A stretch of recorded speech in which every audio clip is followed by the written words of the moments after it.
Hey hi, ரொம்ப simple and டேஸ்டியாக sweet potato chapati எப்படி சேர்த்துன்னு பார்க்க போகிறோம். பசங்களுக்கு ரொம்பவே பிடிக்கும். டிஃபின் பாக்ஸ்க்கு நீங்கள் இன்னோவேட்டிவாக செய்யணுன்னாக்கா கண்டிப்பாக இது மஸ்ட் ட்ரைன்னு சொல்வேன்.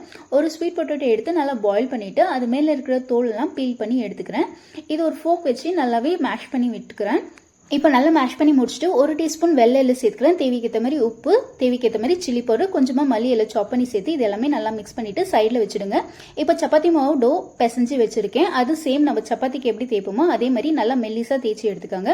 இப்போ நம்ம ரெடி பண்ணி வச்சுருக்கிற ஸ்டஃபிங்கை எடுத்து அது உள்ள இந்த மாதிரி நல்லா ஸ்ப்ரெட் பண்ணி விட்டுக்காங்க. இப்போ நல்லா ஈவனாக ஸ்ப்ரெட் பண்ணி முடிச்சுட்டு இந்த மாதிரி ரோல் பண்ணி எடுத்துக்காங்க.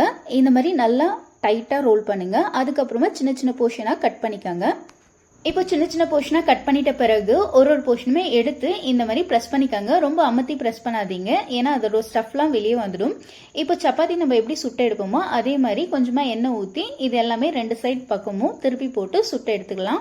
நிறைய பசங்களுக்கு ஸ்வீட் பொட்டேட்டோ அப்படியே கொடுத்தா பிடிக்காது. ஸோ அவங்களுக்கு இந்த மாதிரி இன்னோவேட்டிவாக செஞ்சு கொடுங்க. கண்டிப்பாக விரும்பி சாப்பிடுவாங்க. அண்ட் டிஃபின் பாக்ஸ்மே காலியாக வரும். கண்டிப்பாக செஞ்சு பார்த்துட்டு எப்படி இருக்குன்னு சொல்லுங்கள். இதே மாதிரி இன்ட்ரெஸ்டிங்கான வீடியோஸ் பார்க்க மறக்காத சப்ஸ்கிரைப் அண்ட் ஃபாலோ பண்ணிக்கோங்க. அவ்வளோதான், ரொம்ப டேஸ்டியாக stuffed sweet potato chapati ready பண்ணிட்டோம். நெக்ஸ்ட் வீடியோவில் பார்க்கலாம். Stay tuned friends.